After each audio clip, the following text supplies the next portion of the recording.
Bonjour à toutes et à tous, bienvenue sur Kweli Info TV, votre chaîne d'analyse, de décryptage et d'informations approfondies. À Kinshasa, dans la nuit du lundi 1er au mardi 2 septembre 2025, les forces de l'ordre ont dispersé les partisans de l'ancien ministre de la Justice, Constant Mutamba Tunganga, rassemblés devant sa résidence. Cet événement survient alors que le pays attend, dans une atmosphère tendue, le verdict de la Cour de cassation prévu ce mardi. Selon plusieurs témoignages recueillis par le média, la police nationale congolaise, PNC, et les forces armées de la RDC, FARDC, sont intervenues pour mettre fin à ce qu'elles qualifiaient de tapage nocturne ou de nuisance sonore. Des gaz lacrymogènes auraient été utilisés pour disperser la foule. Aucun décès n'a été signalé, mais plusieurs matériels, dont des chaises et équipements de sonorisation, auraient été saisis par les forces de l'ordre. Des éléments de la PNC et de l'armée sont restés sur place pour empêcher tout nouveau regroupement. Analyse. Entre sécurité publique et crispation politique. Au-delà du simple fait divers, cet incident soulève plusieurs questions majeures. 1. Sécurité publique. Les autorités justifient l'intervention par le maintien de l'ordre et la lutte contre les nuisances sonores. Dans un état de droit, il est normal que les forces de l'ordre interviennent en cas de troubles nocturnes. 2. Contexte politique sensible. Cet événement ne peut être isolé du climat politique tendu entourant le procès Mutamba. La dispersion de ses partisans, à la veille du verdict, peut être perçue par certains comme une manœuvre pour affaiblir le soutien populaire à l'ancien ministre. Troisième message d'autorité. En agissant fermement, la police et l'armée envoient un signal clair. Aucune tentative de mobilisation populaire autour de cette affaire ne sera tolérée. Cela rejoint la ligne du Conseil supérieur de la magistrature, qui avait déjà mis en garde contre la politisation et les manifestations liées à ce procès. L'affaire Constant Mutamba cristallise les tensions. Son issue pourrait 1. Renforcer la confiance dans l'indépendance de la justice si le verdict est perçu comme impartial. 2. Ou au contraire, alimenter la méfiance et la contestation populaire si une partie de l'opinion pense que la décision est dictée par des pressions politiques. La dispersion de ses partisans, la veille de la sentence, montre combien cette affaire dépasse le cadre judiciaire et s'inscrit au cœur des rapports entre justice, politique et société civile. En conclusion, ce qui s'est passé devant la résidence de Constant Mutamba illustre une justice sous surveillance et une société sous tension. Alors que le Conseil supérieur de la magistrature appelle au calme et à la retenue, l'intervention musclée des forces de l'ordre démontre la crainte d'un dérapage. Le 2 septembre 2025 sera une journée décisive, où la Cour de cassation devra rendre un arrêt attendu par toute la nation. Plus qu'un simple verdict, c'est l'image même de la justice congolaise et sa capacité à résister aux pressions sociales et politiques qui est en jeu. Sur Kweli Info TV, nous continuerons de vous apporter un regard critique et documenté pour comprendre les enjeux derrière chaque fait.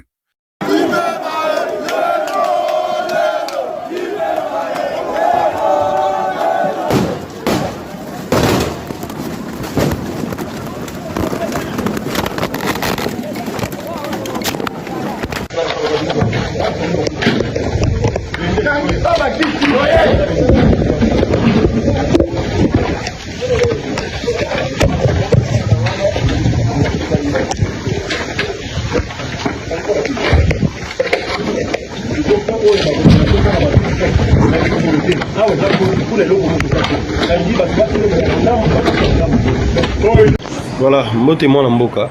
Mbote. Likambo nini ekomi libino pendant 3 heures à tomoni boza dispersé, tomoni renforcement à la police na pembeni. Vraiment, ils nous ont surpris à 3 heures du matin. Ce qu'ils vont de faire, vraiment, ils ont le col enlèvement.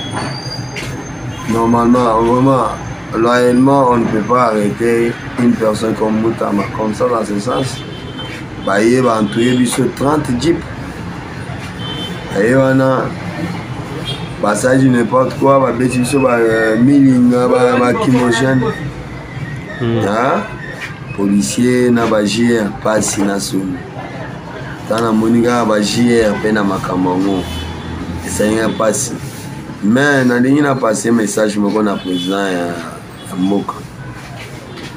tobengana Kabila pona makambo oyo yo en tant que mokonzi ya mboka Faci Beton Tshisekedi wewe mwaneki to tika Congolais za libre na mboka na ye yo namoni lokola olio komisa Congolais lokola étranger na mboka na ye te mutamba za Congolais de père et de mère tobengana Kabila tovota yo Tshisekedi, je vais te passer un message, mais je regarde ça. Il y aura un temps où je vais te le passer. Merci beaucoup. Tindi Bambila Nayo, Botoli Bisso dit n'importe quoi, Basali ou Basali, mais c'est la honte. Est-ce que parce que Kola là on a ban basipe bazola là, ba maman, ba bloqué, est-ce que ba blessure exacte? Il y a des blessures, il y a des coups, il y a des blessures aggravants, il y a encore des fractures. Il y a des gens qui se fracturent à Babukani Makolo, Bazali, mais nyonso. Parce que merci na Tshisekedi, au Tochela, à vote, pour la Kimia, pour la Congolais à libre. Tshisekedi, merci na yo. Yo kutoza Tshisekedi, toza Chilombo. Pour les la papa na yo, Kolo Kombo Tshisekedi, vraiment, tout le monde na ma passe à boyete. Même en Djumulu, ba embouchement yo. Djumulu. Ah, wo mweta message ani njumuluba wo muso division mu Congo wewe ni mwana ali romona déjà boye ba ko zo mutuna 3h ndé maramozo kendele est-ce que chance ya kitema ezali lisusu mais c'est pas normal quand même chance ya kitema ezali lisusu c'est pas normal eza toko lo ba eza ou ezate basaleli biloko na bango na ndenge na bango biloko moko ezaka normal te. Normalement, vraiment, beaucoup de mutu bongote. Hein? Mutu loko mutamba bano kene ondima ba invitation na bino tout. C'est pas possible, bon ya kana minuit boye. Et comme guerre toni. C'est que dit Kabila lobaki akoloba vérité to ondima Kabila yebisa biso vérité. So ya yebisa yo kutu na ngonga ona boyo. Faci Chilombo ngakubengi. Oui, en tant que moi, nous avons l'invite à Nini Bibarbi à manger Jambidjania, à Koubeng. Donc, on a passé un message directement sur le Gazon. Aïba Kebiso Tozali. Yo, Pena, Toro divisé Congo. Botera Congo, Gana Zombon, on a l'Umwa. Là, il y a un Tikalata Zambien, un Tikalata Tanzanien. C'est la honte de notre pays. C'est que du merci, Nayo. To vota Kyo, pour ma camo ici, là. Mutamba Salini. Oh, il y a Bimbongo, Nicolas Kazadi. Au lobby et l'autre côté, Tshisekedi. Botika injustice. Merci. Vous êtes injuste. Vraiment, Moses, s'il vous plaît, accorde-moi un peu, je parle. Voilà. C'est toute ma vérité. Après ça, si ça sera ma mort, je vais mourir. Tshisekedi, Nicolas Kazadi, Bimbongo. Pour eux qui soupçontent. Pour Azaï, ceux qui n'ont ni à maman, Marthe, Kassa, ceux qui ne connaissent pas, éviter. C'est que du Congo, ils ont yoté. Congo, ils ont biso tout. Yo tout le temps, c'est que du comment papa n'a pas de combattant, papa n'a Chilombo. Merci, Nayo. A baissé raison à beauté, tu n'as pas tout. Ngana Congo. Ma camna est biso, ils ont vérité. Na kufa na vérité, na kufa peine à drapeau. Comment il va aventurer ça, on me met la biso. Merci Nayo. Kaza Daïbi Mbongo, tu n'as rien fait. Il faut qu'on enlève Moutamba. Tu sais que je suis derrière. Yo koza la béton té. Okoza la béton té. Tiba ben Faci Beton. Bisonne to besa combo ana oza béton té. Torobuka béton. La biso vérité. Tu n'es plus éternel. C'est pas ton pays à toi seul. Tu sais que Dieu va s'en charger. En tant que combattant, tes JR nous ont ravi tous nos frics. Nos téléphones, Mila Nayo, JR, garde républicaine. Azoboto la téléphone à civil. Quelle honte. C'est la honte quand même. Attends, Kabila, Tobano Mona, Mou Azoboto la civil de nos côtés. Mila Azoboto la téléphone, Abeta chauffeur moto Massassi. C'est que dit, pendant ce pouvoir, et pas la mission d'embouchement. Miba, Fouta, combien de mots? Papa n'a pas travaillé à Miba. Tu n'as rien fait, hein? Tu ne fais que distraire. C'est que dit 40 millions à donner chez Barça pour les noms seulement. Hein?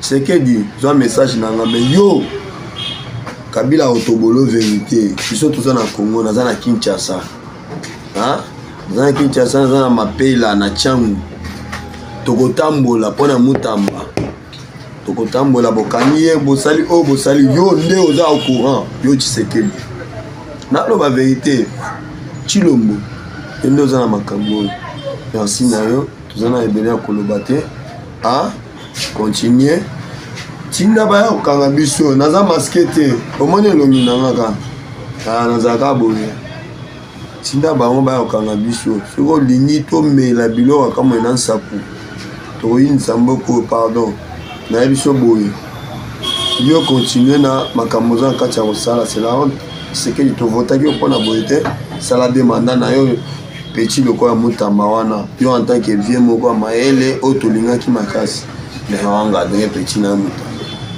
qu'est-ce qu'il y a caméra yebi awa ye wana aza président assemblée nationale donc c'est caméra qui est congolais oyebi fondateur à partir ya PPRD oyo nga naza na masasi oyo eza lisasi oyo eza lisasi oyo eza lisasi mpona kicombattant naza matricule te nasalaka mpe mosala na nini te mpo na bano bunda mpona peuple congolais na bunda mpona drapeau alors yo Tshisekedi merci na badiaspora bandeko nanga on a été surpris tolâché te eza surprise moko ekomeli biso na butu talaka yo ba 3 heures donc mutamba toyebi nano esika aza te eza enlèvement baenleve ye nde bakangi ye te mais baenleve ye Tshisekedi est témoin c'est Chilombo aza témoin ye nde atindi bato na ye tokolemba te na moluba de père et de mère né au Kasaï et grandi au Kasaï. À tous les amis qui nous suivent en direct, je n'ai pas à vous expliquer parce que j'ai été ravi de toutes mes histoires et ça passe. Il y a des bazou qui ne est kunaba qui ne babo mabangu Congolais aza sous libre tena mboka na ye. Congolais comment vivre na mboka na ye lokola mupaya na Congo. Bande konanga to ça nini boteka Congo kasi. Boteka Congo j'ai droit. Ça na droit ya kozwa part na ngana lungwe na tikela ta Zambien. Kama kama boy pasi. C'est que dit ce ko lingi zongisa procès à Nicolas Kasadi. Kamere na ebiki ya kangamaki baye kotika ebona bome. Celui procès Nicolas Kasadi zongité ke bokanyi mutamba. Tokokufa ebele. Tokolemba te papa tokolemba na biso te. Bokomona jeunesse na nzela tokotambola epai na bipai. C'est que Dieu a ciment, yo za béton te. Béton tokoloba ba marteau lourd, tokobukango. Dans une vérité, tu sais, Chilombo. Tu n'es plus Tshisekedi, tu es Chilombo. Si c'était ton père, vraiment, on n'allait pas peiner toutes ces peines. Apparemment, quand on va te dévaler chez Kabila, on ne sait pas, là on va te mettre, te placer. Tu n'auras plus la place. Mana izana suka na mana l'état pesilaka. Obuto asala boyaya invitati à l'umwa. Tout comme yope okolungwa. Congo eza yo te. Congo kimwe banga ye bato. Congo ina ya koyo moya. Niye tubote. Merci na yo Tshisekedi. Nazana merci musuna opesa te. Bande kona ba diaspora ba baza libana ya ba baza Afrique à Congo. On a été surpris na 3 heures à lelo. Na betami makasi elebele akoloba ezate. OK. Botémoin mboka depuis 3 heures du matin, nous a dispersé ba maman bukani bato bele bazana bopito au juste nini le kaki au corrélaté biso pe ba bazali banda ba kokabongo kolanda. La minute oyo toujours batté tout le banini nous sommes vraiment émotionnés. Donc il y a un programme ezalaki le londe mokonzi Constant Mutamba tout le côté na cour de cassation pour être qu'on ensemble. Parce que ezalaki surpris tout comme il a l'air à 3 heures toujours yembela nzambe toujours sambela tout le monde a venu et tondi là policier à peu près 30 mutuka ba policier ba peine FARDC JE la garde républicaine qui est le chef de l'État. Donc, unité nyons. Unité qui va quitter. C'est plus de 30 types. C'est clé du sort. Dès que nous avons la minute, tu vas te dire que là, tu vas te dire ton côté. Côté les bisous, bah il faut enlever excellence Costa Moutamba. Bah enlever. Donc, éviter la minute aussi pour qu'il y ait une opposition est libérée depuis 3 heures. La contact, puis éviter la excellence pour maman. Boukani, frère. Nini Saliba, maman va Boukana. Est-ce qu'il y avait eu des gaz lacrymogènes, comme menacer bateau, bloc, moi ça la même. Toujours la résistance, il y a l'excellence Costa Moutamba, tu seras toujours résistance. Mais la résistance, quand on est tellement, quand on va côté les bisous brusquement, quand on va pour enlever l'excellence Costa Moutamba, on va dire qu'on va mettre sur la gaz, on va neutraliser les bisous. Maman, tu as tellement, tu as si pour te dire que tu as toujours aimé la Zambé.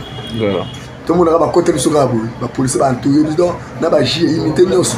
Même le chef d'État, ça peut se permettre d'atteindre la garde, on va gagner la garde, on va quitter pour la Costa Moutamba.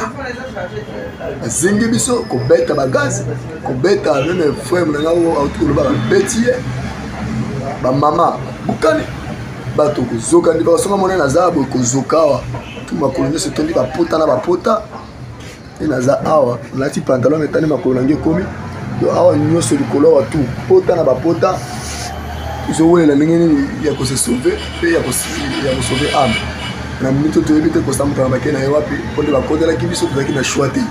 Donc quand on s'est donné, bah bimele qui sont presque ça qu'on fait le éviter moi bah rien à errer tout ça tanda qui n'a moté. Il est biso aborer bah c'est clé biso type sur la katikati na ba JE regarde les républicains choc au ça là bah et ça l'a quitté. Donc bah bino ce soir il y a rassemblement moi pe boketi ka sumo konde za te po bobi pe sika zali suste. To ebike moi de que tika mo condition zali te po côté bakena mokonzi to yebite mais na minute oyo bana tiango basi ba telemi ce qui n'a constaté bazar déjà à peu près 3 km na parler de la nation bana tiango déjà bazo mata kumbe et biso pe déjà awa to za la mobilisation to pazali to zo zela ce qui va gérer na bango c'est to panzana ndeto ko parce que on est to tondana ba ikinyo so ba to la ke pa mokonzi. Question sur le modèle bomondeli ne ba ki ko jwa mokonzi to pe modèle makamisa la pourquoi na butu alelo to pe na tonga lelo est-ce que au komona kaka voix ya kitma ezali to et comme déjà le mususu voilà to ko be yango se ko ngateza ba ko enlever et puis ne ba enlever mokonzi bo na ba r ba 3 heures et puis na ba tina niveau unité présidentielle ko kita c'est que vraiment t'éviter de tomber sur lui. Et on va les aider. Et tu vas qu'à mon conduit la minute de éviter. Tu vas te faire des awa. Tu oses là. Tout ça, le rassemblement. Tu rejoins le bannière déjà. On va se faire quitter le boulevard. Tu vas côté de mon conduit. Tu éviter. Tu vas tu vas côté pour conduire. Soit tu connais que ça, on a pour la façon ça va. Il faut lever à 3 heures. Il faut lever à 3 heures. Petit bagage. Tu vas rester c'est privé à Moutou. Tu vas te boucler à ton soka. Mais surtout ma victime, tu peux sur ma téléphone et qui donc toujours il battait tout le manille. Puis nous sommes les salémis. Regret dans la mine, ils n'allaient pas à chef de l'État. Comment est-il possible de permettre vraiment aussi des unités où il y a eu et qui est dans le terrain pour lever un civil et en pleine population. Vraiment, vous autorisez ma Kambaboué. Pourquoi? Et puis deuxième des choses, la diaspora place de Bozali, Bola Mouka.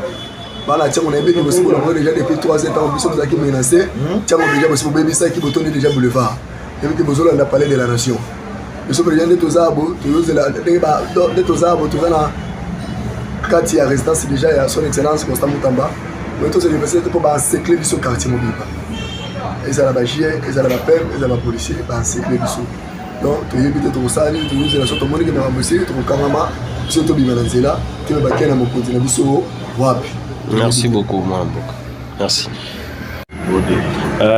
Depuis 3 heures, Bozaki Bongo attaqué, menacé par Bainité Belé, Topeto par Bainité Nyos parce que Bainité Nyos se retrouver dans Kati. Malbano, ils allaient Nini, ils allaient Nini, expliquer Balamboka va condamner na Kati pe Libanda Mbo. Puis ce problème par rapport au sensibiliser les Congolais, en sens que non, Costa Moutamba. fait, il est là pour rien. Il est qui a un peu topé sa force. On m'a 3 heures, on va passer les bacotis. On va dire que on ne sait même pas où on a. Les lots attaqué maman bazaki wana. Exactement, les assaillants, maman tout bazaki wana de bazoki. Nous sommes abordés disparaître, biloko ba téléphone. Exactement, donc des autres des aides à ma casse. Nanyo sonde au monel makambo. Est-ce que vraiment tous les choses que les résistants constamment tamba à cause la a quitté na procédure par rapport à procédure ngo monel le lengi comme que possible il y a ici c'est des petites erreurs administratives jusqu'à pour le moment. Et là, nous faisons confiance à la justice congolaise et que depuis l'avènement du président de la République, il avait plus mis l'accent sur la justice, pensant que parfois, si au moins il prend l'histoire au sérieux, la justice va faire son travail dans ce sens. Merci beaucoup.